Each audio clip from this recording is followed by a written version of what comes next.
আল্লাহ পাক তৌফিক দান করুন। ইনশাআল্লাহ আজকের লেকচার যাদের কানে যাবে, আমরা যদি না খেয়েও মরে যাই, আল্লাহ পাক না খেয়ে মারবেন না ইনশাআল্লাহ। রিজিক আছে, খাবো ইনশাআল্লাহ। কিন্তু হয়তো বা অভাব হবে, টাকা পয়সা একটু কম হতে পারে, অন্যের 10 তলা ফ্ল্যাট হবে, আমার হবে না, ঠিক আছে, অন্যের এত বিঘা বিঘা জমি আমার হয়তো হবে না।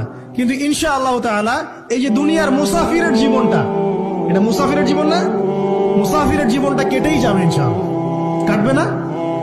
যে কোনো ভাবে কেটে তো যাবেই ইনশাআল্লাহ। এই যে পরকালের জীবনটা একটা চেতনার শক্তি, জানেন, দুনিয়াতে যত বাধা বিপত্তি আসুক, গাল মন্দ খান, গিবত তহমত খান, কষ্ট হোক, নির্যাতন হোক, একটা বিষয় মনের মধ্যে শান্তি দেয়। কি শান্তি?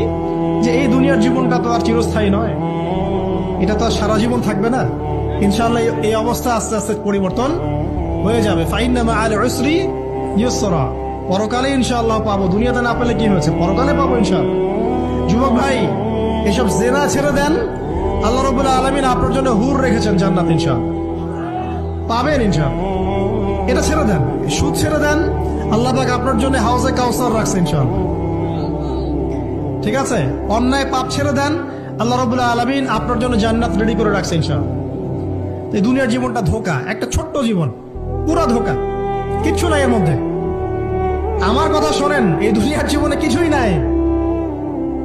চারপাশে অনেক কিছু মনে হবে, আপনার বাড়ি আছে, গাড়ি আছে, স্ট্যাটাস আছে, টাকা পয়সা, প্রতিপত্তি সব আছে। আদতে আপনি একা, আদতে আপনাকে একাই কবরে যাওয়া লাগবে, একাই আল্লাহর সাথে হিসেব নিকাশ দিতে হবে, কেউ নাই সাথে।